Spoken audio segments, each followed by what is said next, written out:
Yeah, so my name's Ceap or Ceapa. I write a few other names that you will see. Um, you can probably read them. I'll just leave it at that.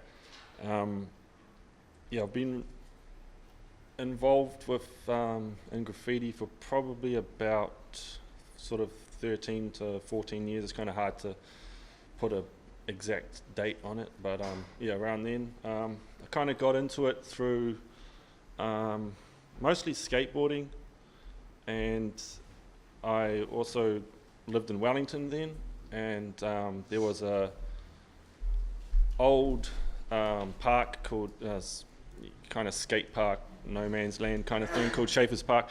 Most people that are involved in the scene for sort of a little while would have known about it. That would be, I was just coming off Bobby's presentation. That would be something really cool to sort of try and preserve or dig up or find as well, just an idea. I'd probably have a better turn at finding the images, as the crew that I'm in was basically the people that did most of the work there. But yeah, so now I live in Onehunga. I've been there for probably just over a year-ish, and the work is not, a lot of it will be in Auckland, but around Auckland, Wellington, a little bit of overseas stuff, mostly in California from last year's trip there. But yeah, I'll just kind of go through the photos because this is probably getting boring. And that was a piece that I'd done in LA that was in 2014. Yeah, it was just one that I've always quite liked. It got a cool photo. It was quite close to downtown. Yeah, and this collection of images is just not really in order. I kind of just like tried to find photos that stood out to me for one reason or another. Yeah, and they're all mostly quite similar in terms of like they're just letters, like Kezam said. You kind of just get into graffiti and you kind of get fixated on doing the coolest letters you can, and I'm definitely one of those guys. You either love it or you hate it. I love it, so I'll just show you what I do. A bit of other artwork is in here, a mix of commission stuff that I've just done for fun and gave it away. Yeah, I kind of do a little bit of art, a little bit of graph. Some of the stuff's mixed together. But yeah, I'll just keep going through. They're all pretty much the same. You don't need to see all of them. That was another. Just in terms of mentorship, like this dude kind of, he's from San Francisco. I became friends with him on Instagram, but basically we became friends because I was trying to find this magazine that I once had, gave it to someone, they stole it, I never got it back, could never find it anywhere. When I first started looking at like graffiti on Instagram and I found this dude, and he was just amazed that this magazine that him and his buddies had made ended up in New Zealand. So yeah, I became friends with him. I said, I'm coming to San Francisco, and he was like, hey, cool, let's meet, rah.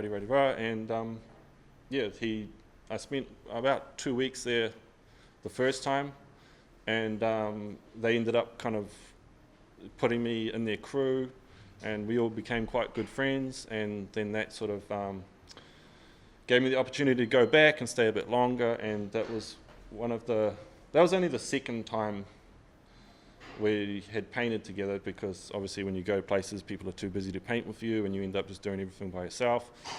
Well, that's my experience anyway. But yeah, we got out this weekend, and yeah, it was a pretty cool ball. And yeah, he's become a bit of a mentor, well, a mentor in terms of style, and we just bounce ideas off each other, and especially with this like kind of backgroundy sort of stuff, we kind of just sketched a little bit here and he sketched a bit here, and it kind of all becomes a kind of little theme to our walls or whatnot. That was another name that I used to write, or sometimes write, Grim. It was actually the first graffiti name I got because my name's Tim, and someone called me Grim Tim, and I thought that was cool, so that's how I started writing that. And that's another name I write, Erok, basically because Ceap is quite long, and I paint quite slow, and it takes me a long time to do a piece, so the 3-letter thing kind of just sounded like a good idea. That's a special piece to me because that was actually the first piece I did out of New Zealand, which was quite a milestone. I don't know if a lot of people kind of travel a lot. Well, I didn't, so when I actually did get the chance to go out there and do it, it was pretty cool. And I went over my friend, Kell, who was like, there's not really anywhere to go, but here, go here. So he basically drew this map out of all these little spots in this one district where he had all these pieces, and he said that I can go over them because there was nowhere else to paint. So yeah, that's where that piece was done in the Mission. I don't know if any of you have been to San Francisco, but the Mission District was pretty much like a kind of art hub, which is quite an inspiring place. It just as a general artist, you know, like you'll see a lot of Spanish stuff and stuff that's been there for a long time, but it's become quite a gentrified place, and it's kind of like similar to what's happening in Auckland, very similar, where stuff's just getting built, the land's expensive, people want it for different things, and yeah, the graffiti's slowly dying. But this wall in particular is one of the ones that's still like a graph wall, and yeah, it's a special piece to me. It's just another Erok piece, pretty boring. Out of all the places that you went to, were there many legal walls? Not really, not so much like where anyone can go, you know, you kind of have to know someone or have a little bit of an ins to get there, but I'd say more like most of the places in that city in particular, where I can only really speak for that city, but seemed like it was more kind of just no man's land places, you know, like just under bridges, behind buildings, places that you wouldn't really go. It's not legal, but it's not really like the most illegal place you can go. So not really, no, in a short answer, no.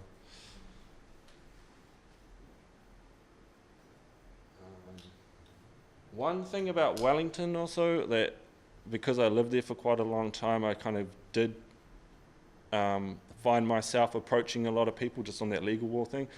And after Shavers Park died, I kind of came into it and there was just nowhere to paint. So I was kind of proactive in trying to find new places, and not trying to blow my own trumpet, but I did end up kicking off quite a few like bigger spots in that city that are still kind of rolling, but it's just hard to sort of make them a legal free-for-all spot because the work just doesn't get, the space just doesn't get like looked after or appreciated, you know, like it's kind of one of those things where you end up going around picking up rubbish because the dude that owns the place is sick of all the cans there, and you're going to get the boot if you don't do it. So yeah, and this was one of those spots. I didn't do that one. This is a good example for this is a good example of the space that is now a legal spot, but never really was, but it kind of just eventuated to be it. But where it's a multi-leveled car park, kind of similar to the old Niche Park that used to be in Auckland. I don't know if anyone else knows about that, but yeah, sort of similar thing. We just sort of started painting there. We met the owner. He was cool with it, and he just said, I'm not going to give you anything to do it, but go for it, you know. And then it ended up becoming a car park for the council, kind of like, I don't know if it's called AstroTurf, but like basically like the all-weather kind of soccer field up on the hill. So now we can only paint there on a Sunday, and if you don't get there early, there's no space. Where is that based? Sorry? This one? This is in Wellington. Oh. Yeah. So this was one of those walls that I kind of just started painting at and kind of turned it into a legal spot, but yeah, good example for that sort of thing. I'm definitely that guy that sort of goes through a phase of a style. You'll probably look at a lot of the era pieces, it's the same thing. It kind of is, but it kind of isn't, and I'll just kind of like go through a phase of like doing a certain thing, and if I like it, I'll do it again. If I don't like it, I'll do it again, trying to get better at it.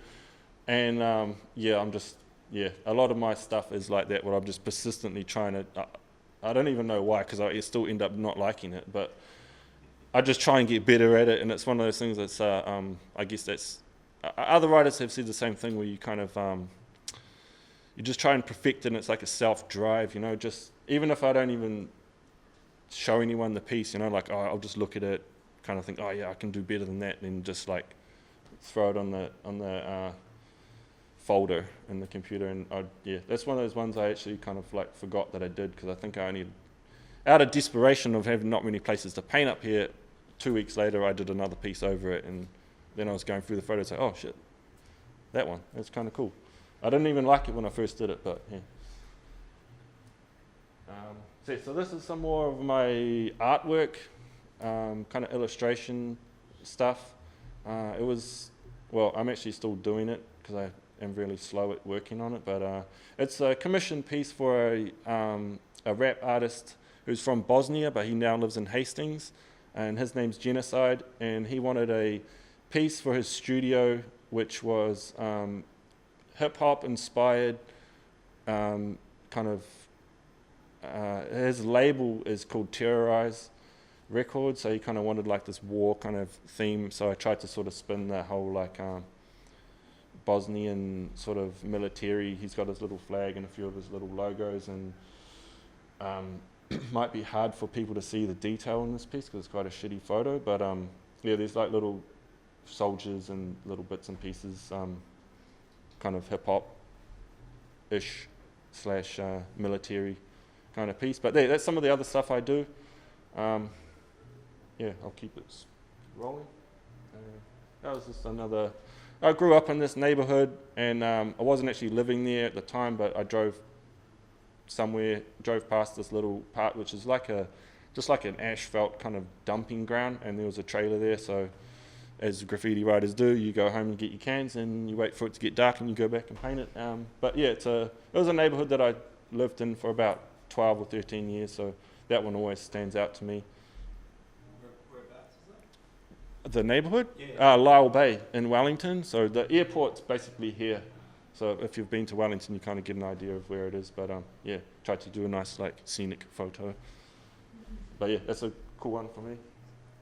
Oh, that's another example of some non-graffiti work, which was at my mate's house. He had just built a new deck, and he wanted a piece, but his wife didn't want letters, so I ended up doing a scene of the neighborhood where we grew up, which was the same neighborhood, Liew Bay. So the truck that the trailer was over here, so that was that kind of direction. But it's a special place for some. And there's another Erok piece, and another Erok piece. And this was one that I did in California with a friend called, he writes Cairo. If you're kind of into graffiti, especially into freights and stuff, like going to America and painting an American freight train, it's a bit of a milestone. Well, it is in my eyes. Other people might disagree, but that was a special one. I still like it, so that's why it's on the slideshow. There's some commission work that was at a fish and chip shop. They wanted some little aquatic sort of stuff going on, so that's what that is. I do a little bit of that from time to time, but I don't really push it too much. So Ceap piece, another Erok piece. This was something that I kind of just got into recently, which was painting the sort of small model trains. It's probably about the size of that remote. So the piece is probably about that.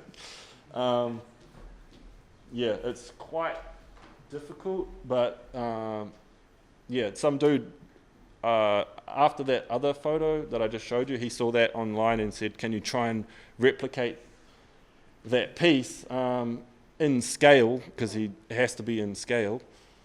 Yeah, it's quite hard, but I was quite proud of it, and yeah, it's something that I want to try and do a bit more of. Is that the bell to finish up?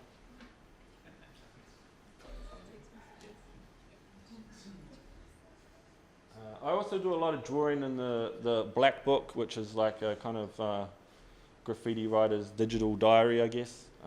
But yeah, I do a lot of that stuff as well, just bouncing ideas around and whatnot. That's a new piece that I sort of did for my brother's birthday.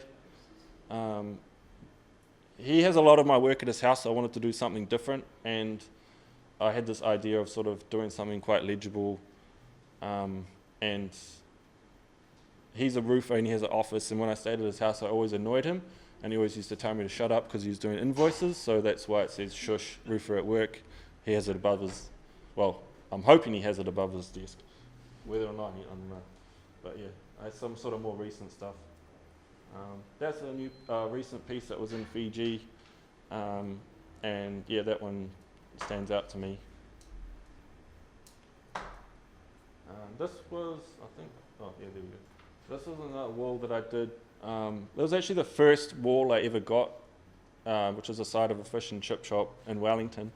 But yeah, I had painted that wall, I think the first time in like 2003 or 4, and I'd always wanted to paint to the top of it. I'd probably be about here, so it's almost a sort of 2-story building, but yeah, last year I had enough time to sort of start to paint the whole thing and managed to pull it off.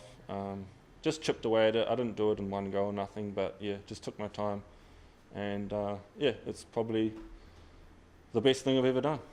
So that's what that is, and yeah, I'll just leave it at that.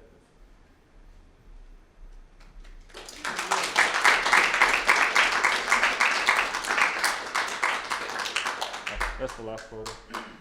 Cool. Thank you.